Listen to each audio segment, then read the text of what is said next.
చీరాల నియోజకవర్గం తోటవారిపాలెం గ్రామంలో కూటమి ప్రభుత్వం అమలు చేస్తున్న సంక్షేమ అభివృద్ధి కార్యక్రమాలను ప్రజలకు వివరించే లక్ష్యంతో ఇంటింటికి సంక్షేమ పథకాల కరపత్రాల పంపిణీ కార్యక్రమం నిర్వహించారు. గ్రామ పార్టీ అధ్యక్షులు బడిగింజల నాగరాజు, మాజీ ఎంపీపీ నాదెండ్ల కోటేశ్వరరావు, మండల పార్టీ కార్యదర్శి బూదాటి నాగేశ్వరరావు ఆధ్వర్యంలో నాయకులు ప్రతి ఇంటికి వెళ్లి ప్రభుత్వం అమలు చేస్తున్న పథకాల వివరాలను ప్రజలకు వివరించారు. అలాగే గ్రామ ప్రజలను కలిసి వారి సమస్యలు, అవసరాలను అడిగి తెలుసుకుని వాటి పరిష్కారానికి కృషి చేస్తామని హామీ ఇచ్చారు. ఈ సందర్భంగా నాయకులు మాట్లాడుతూ చీరాల ఎమ్మెల్యే కొండయ్య నాయకత్వంలో నియోజకవర్గంలో అభివృద్ధి పనులు వేగంగా జరుగుతున్నాయని, ప్రజలు వాటిపై సంతోషం వ్యక్తం చేస్తున్నారని తెలిపారు. భారతీయ జనతా పార్టీ రాష్ట్ర అధికార ప్రతినిధి ముఖ్యంగా ఫ్యూడల్ భావజాలంతో ఉన్న జగన్మోహన్ రెడ్డి కాంగ్రెస్ పార్టీ నుండి విడిపోయి అదే భావజాలంతో ఉన్న జగన్మోహన్ రెడ్డి రాష్ట్రానికి భోగాపురం ఎయిర్పోర్ట్ నిర్మాణంలో కొబ్బరికాయ కొట్టే సమయంలో ఎర్ర బస్సు కూడా రాని ఆ ప్రాంతానికి ఎయిర్పోర్ట్ వస్తుందా అని ప్రజల్లో గందరగోళ భావాన్ని సృష్టించిన ఈ ఫ్యూడల్ మైండ్ సెట్ ఉన్న జగన్మోహన్ రెడ్డి ఈరోజు యువత నిన్ను అడుగుతుంది. ఎయిర్పోర్టు ఎలా నిర్మాణం చేశారో, ఎన్ని లక్షల మంది హాజరయ్యారో, రాష్ట్రంలోనే ఉత్తరాది ప్రాంతం ఎంత అభివృద్ధి చెందుతుందో ప్రధానమంత్రి వచ్చి ఓపెనింగ్ చేస్తే నీ కళ్ళకి ఏం పెట్టుకొని చూస్తున్నావు నీ పార్టీ వల్లని కూడా భారతీయ జనతా పార్టీ తరపున కానీ రాష్ట్ర ప్రజల తరపున మేము అడుగుతున్నాం. కొబ్బరికాయ కొట్టింది మేమే, గుమ్మడికాయ కట్టింది మేమే అని గౌరవ చంద్రబాబు నాయుడు గారు ప్రసంగానికి నిన్న రాష్ట్ర ప్రజలందరూ కూడా ముగ్ధులయ్యారు. నిజంగా చూస్తే ముఖ్యంగా ఆంధ్రప్రదేశ్కి నిన్న దాదాపుగా 18,000 కోట్ల రూపాయల నిధులతోటి భారతీయ జనతా పార్టీ ప్రధానమంత్రి వర్యులు నిన్న వేదిక మీద చెప్పడం జరిగింది. దానిలో కర్నూలు ప్రాంతంలో ఐవి పునరుత్పాదక ఇంధన ట్రాన్స్పోర్టు అంటే సబ్స్టేషన్లకు కానీ ట్రాన్స్ఫార్మర్లు కానీ నిర్మాణం, దీనికి సంబంధించి దాదాపుగా కర్నూలు ప్రాంతానికి 5,500 కోట్లు. అదే కర్నూలు ప్రాంతంలో సోలార్ ఎనర్జీ ట్రాన్స్మిషన్కి 3,500 కోట్ల రూపాయలు. అనంతపురంలో 2,500 మెగావాట్లకు సంబంధించి ఎనర్జీ ట్రాన్స్మిషన్ పేరుతోటి దాదాపుగా కూడా 820 కోట్లు.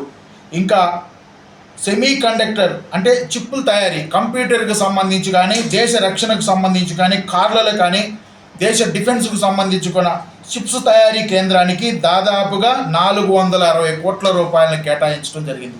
అదేగాక అమరావతి ప్రాంతానికి కానీ వేలాది కోట్ల రూపాయల నిధులు, railway zone, Google centre, Google data centre, ఇలా రాష్ట్రం 3 ప్రాంతాలు కూడా వేలాది కోట్ల రూపాయలతో అభివృద్ధి చెందుతుంటే జగన్మోహన్ రెడ్డి మాత్రం ఒక విధ్వంసం, మతం పేరుతో, కులం పేరుతో, జాతి పేరుతో, ప్రాంతం పేరుతోటి రాష్ట్రాన్ని విచ్ఛిన్నం చేసే పనిలో జగన్మోహన్ రెడ్డి ఉంటే, కూటమి ప్రభుత్వం మాత్రం విదేశాల నుండి కూడా నిధులు తీసుకొచ్చి, దేశాల నుండి నిధులు తీసుకొచ్చి ఆంధ్రప్రదేశ్ రాష్ట్రంలోనే అభివృద్ధి పదంలోకి నడిపిస్తుంటే జగన్మోహన్ రెడ్డి మాత్రం ఈ రాష్ట్రాన్ని ఏ రకంగా విధ్వంసం సృష్టించాలని కూడా చూస్తున్నారు. మరి ముఖ్యంగా ఈ దేశంలో యువతకు ఒకటే చెప్తున్నాను, కమ్యూనిస్టు వాడు మాత్రం జై చైనా అంటాడు, కాంగ్రెస్ వాడు మాత్రం జై సోనియా అంటాడు, వైఎస్ఆర్ వాడు మాత్రం జై వైఎస్ఆర్ అంటాడు. కానీ భారత ప్రధాని భారత్ మాతాకి జై అన్నారు. అదే వేదిక మీద నారా చంద్రబాబు నాయుడు గారు ఉప ముఖ్యమంత్రి వర్యులు భారత్ మాతాకి నినాదాన్ని వినిపించి ఈ దేశ యొక్క సంస్కృతి సాంప్రదాయాలను గౌరవించిన పార్టీ లేదని ఉంటే అది కూటమి నేతలని కూడా ఈ సందర్భంగా తెలియజేస్తున్నాను. ముఖ్యంగా ఆంధ్రప్రదేశ్లో గౌరవ నారా చంద్రబాబు నాయుడు గారికి, ఉప ముఖ్యమంత్రి పవన్ కళ్యాణ్ గారికి, అదేవిధంగా భారతీయ జనతా పార్టీ రాష్ట్ర అధ్యక్షులు పివిఎన్ మాధవ్ గారికి ప్రత్యేకమైన ధన్యవాదాలు తెలియజేయాలి. ఎందుకంటే వీళ్ళు కష్టపడి రాష్ట్రానికి అనేకమైన ప్రాంతాలకు నిధులు ఏ రకంగా తీసుకురావాలి, రాష్ట్రాన్ని ఎలా అభివృద్ధి చేయాలి, కూటమి ఒక వేదికగా తయారు చేసుకొని రాష్ట్రంలో ముందంజలో ఉంచుతున్నారు. నిజంగా ఆంధ్రప్రదేశ్లో 3 ప్రాంతాల్లో కూడా గతంలో జగన్మోహన్ రెడ్డి ఏం చెప్పాడు, 3 రాజధానుల పేరుతో రాష్ట్రాన్ని విధ్వంసం సృష్టించారు. ఈరోజు అమరావతి 2027లో ఓపెన్ అవుతున్న ఘంటాపథంగా అదే డయాస్ మీద మన రాష్ట్ర ముఖ్యమంత్రి వాళ్ళు చెప్పడం జరిగింది. అదేవిధంగా పోలవరం ప్రాజెక్టు కూడా త్వరలోనే ప్రారంభిస్తామని కూడా ముఖ్యమంత్రి వాళ్ళు చెప్పడం జరిగింది. రాయలసీమకు కూడా కోట్లాది రూపాయల నిధులు కేటాయించడం జరిగింది. ముఖ్యంగా రాబో రోజుల్లో పుష్కరాలు కూడా చాలా గర్వంగా నిర్వహిస్తాం. 2027లో రాబోయే పుష్కరాలు కూడా నారా చంద్రబాబు నాయుడు గారు అదే వేదిక మీద చెప్పడం జరిగింది. చాలా సంతోషంగా ఉన్నారు ఆంధ్రప్రదేశ్ ప్రజలు. నిన్న జరిగిన సభకి రాష్ట్రంలో ఎంత అభివృద్ధి ఉత్తరాంధ్ర భారతదేశంలోనే ఒక చారిత్రక రోజుగా ఆ ప్రాంత ప్రజలందరూ కూడా చాలా సంతోషంగా పాల్గొన్నారు. ఎందుకంటే ఈరోజు అదే ఎయిర్పోర్ట్ నుండి విదేశాలకే రవాణా సౌకర్యం, ఎయిర్పోర్ట్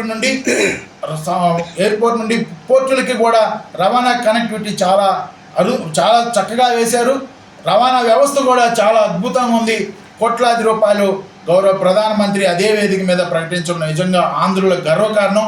కొబ్బరికాయ కొట్టేది మనమే, గుమ్మడికాయ కట్టేది మనమే అని ఆంధ్రప్రదేశ్ తరపున గర్వంగా మన రాష్ట్ర ముఖ్యమంత్రి దేశ ప్రజలకు తెలియజేసంటే నిజంగా ఈ విధ్వంసం సృష్టించే కాంగ్రెస్, కమ్యూనిస్ట్, వైఎస్ఆర్ కాంగ్రెస్ పార్టీ చెత్త పార్టీలన్నీ కూడా నిజంగా సిగ్గు తెలుసుకోవాలా.